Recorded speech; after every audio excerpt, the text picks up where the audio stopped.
So when I think about what happened in that 20 years leading up to that kind of epiphany in Arizona, and I think about all the missed opportunities, there's a tremendous amount of regret that comes up. And there's two ways that I think about it. The first way is, well, that was in that lifetime. I have to draw a bright line and say, that was that life. And I have a second life that follows it where I can get off that path that basically ended and put myself on a new path that allows me to chase what I really want and can get the emotional rewards that I want and need out of this existence. So the regret almost has like a cap to it, where I can only regret up to a certain point, but then it's capped. It doesn't kind of overflow into today and into what's ahead of me. The second thing I think about is the regret that I had was what I would call deliberate unhappiness. And deliberate unhappiness wasn't an idea that, oh, I was unhappy because of circumstances that befell on me. It was, I chose to be unhappy, meaning I didn't choose happiness. I didn't choose the life I wanted because of either fear or, judgment, or I didn't want to disappoint somebody. And all of those things might sound like excuses, but they were conditions that were valid to me at the time. And so I deliberately chose unhappiness.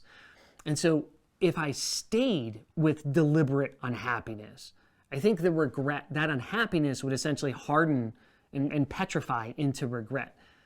And I didn't do that. So, for the first 20 plus years, it was deliberate unhappiness. But the ability to then step back and say, okay, I'm no longer going to intentionally choose unhappiness. And in fact, I'm going to deliberately choose happiness.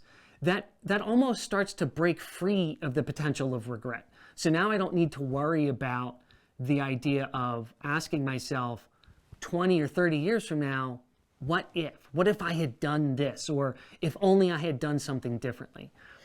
So when I spend time with clients, a lot of the questioning we do and a lot of the exploration is, let's think about that future state. What is the question we don't want to have hanging over us? The what if I had, or if only I had, and start to really investigate that and find out why that question would even exist, because it's telling us something. It probably aligns with our calling, with our intuition, with our true desires. And then it's really bringing it back to today and saying, okay, if that exists now, how do we address it today? Because we can't keep, the one thing I learned and what I try to communicate with clients is, whatever our desires are, we can't continue to postpone, because we postpone them and there's this implied expectation that everything that's occurring today is going to be consistent going forward. But everything is uncertain. So when we push something off, it's almost unreasonable for us to assume that the conditions of today are going to exist in perpetuity until we get to that point.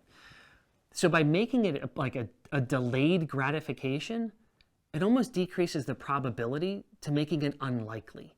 And that almost sets up guarantee of regret.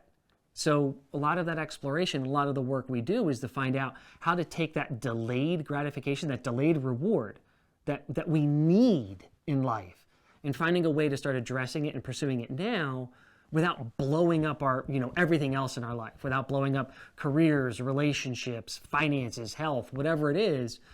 It's finding that balance, that essentially that integration between them.